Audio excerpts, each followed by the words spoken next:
மூடிய கதவு திறக்கும், முன்னிற்கும் தடைகள் விலகு, இருளின் நாட்கள் நீங்கும், வெளிச்சம் உன்மேல் உதிக்கும். இயேசுவின் நாமத்தினால் ஒரு அற்புதம் உனக்கு நடக்கும்.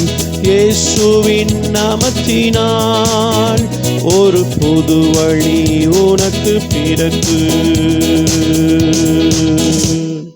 Praise the Lord. கர்த்தரும் உலக இரட்சகருமாகிய இயேசுவின் நாமத்தினாலே உங்களை வாழ்த்துகிறேன். பரங்கிப்பேட்டையிலிருந்து பரமனின் வார்த்தை என்று அப்போஸ்தலர் 10ஆம் அதிகாரம் 38வது வசனம் வாசிக்கிறேன்.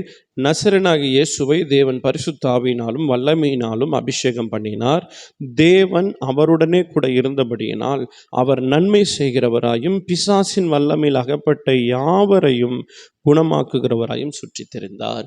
அவர் நன்மை செய்கிறவராயும் பிசாசின் வல்லமையில் அகப்பட்ட யாவரையும் இயேசு யாவரையும் குணமாக்கும்படியாய், அதில் எல்லா உலக ஜனங்கள் யாவரையும் ரட்சிக்க, விடுதலையாக்க, சுகப்படுத்த, பிசாசின் வல்லமையிலிருந்து விடுதலை கொடுக்க அவர் சுற்றி திரிகிறவர். இந்த நாளிலும் கேட்டுக்கொண்டிருக்கிற உங்களோடு ஒரு விடுதலையை கட்டளையிட, சுகம் கட்டளையிட அவர் நல்லவராக இருக்கிறார். உங்களுக்காக ஜெபிக்கிறேன். அன்பின் ஆண்டவரே, இந்த நல்ல நேரத்தில் கேட்டுக்கொண்டிருக்கிற ஒவ்வொருவரை நீர் ஆசீர்வதியும். இந்த நாள் தெய்வீக பாதுகாப்பு, தெய்வீக சுகம், கர்த்தருடைய கரம் கூட இருந்து வழி நடத்தும்படியாக ஜெபிக்கிறோம். இயேசுவின் மூலம் ஜெபிக்கிறோம் நல்ல பிதாவே, ஆமேன். God bless you.